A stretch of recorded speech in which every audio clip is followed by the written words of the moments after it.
Okay, so to install the Windows desktop app, what we need to do is browse to the web client initially. You might already have this if you're being upgraded, so just log into the web client as you normally would do. If you're brand new to it, so you copy the password, and then once it's copied, then just click on the link above in the welcome email.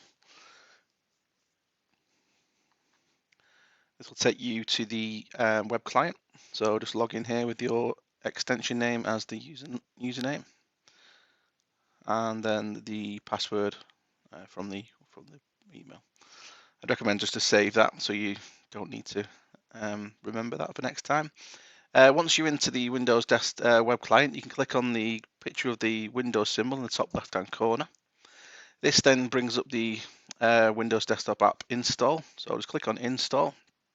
It'll download the file, which will appear in the bottom left-hand corner in this case. Click to run the file, and then it will install. You will need the privileges to be able to install on your PC. If your IT guys need to give you that permission.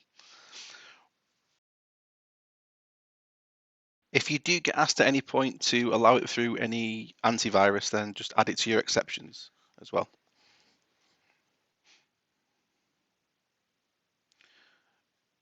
You'll get the notification of the firewall. Just remember to tick both boxes on the firewall notification to allow it access to all the networks, and then click allow. And then once this is installed, you'll get this the black box of the desktop app. All we need to do now is provision the app for your extension.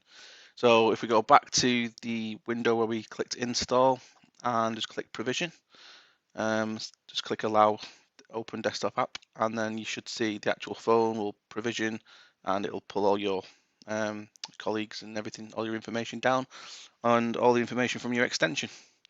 That is really the desktop app installed. It will run down the bottom right hand corner, so you can, I would advise to open up the applications, just drag it out of the box and drop it onto your taskbar, and then it will always be visible for you to click on. It will run in the background, so if you have a call, it will the dialer will pop up, etc. And if you need to get it back, you can just click on the icon the bottom right to get it back up again. The main desktop app is that window, but if you right click on the 3CX icon, you can go to the dialer. This is just a little black window, similar to the old one on the web client. From here, you can dial people's numbers just by typing the name, all that kind of thing. It runs exactly the same as the old web client used to do. It will pop up as well if you get calls and things like that. You do have an extra BLF panel now on this. So if you go on to the settings in the desktop app, click in the three dots, and then go down to settings, you can then go to in the top right hand corner, you've got where it says general. You can click on that, and it will then open up all your settings. So in here you can set your BLF keys like you would do on your phone. So set them to whatever you want: speed dials, BLF's function keys to log in and log out, things like that really. So you can see there, as soon as you put it into the main desktop app window, it will appear on your BLF keys on the dialer.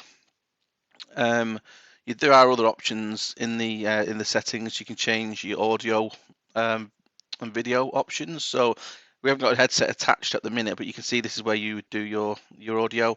And if you've got a Jabra headset, Plantronics or Sennheiser, etc., just remember to click whichever one you have to make it integrate, so that you can answer calls and end calls by clicking your ear and things like that.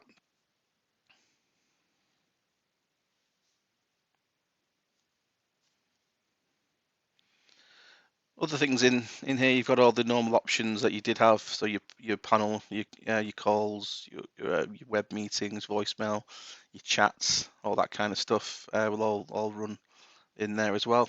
And that's about it. Well, you've got the dialer. You can pull the dialer up from the web client, the desktop app itself, and you can also get if you download the app on your smartphone, you can get the QR code from there as well.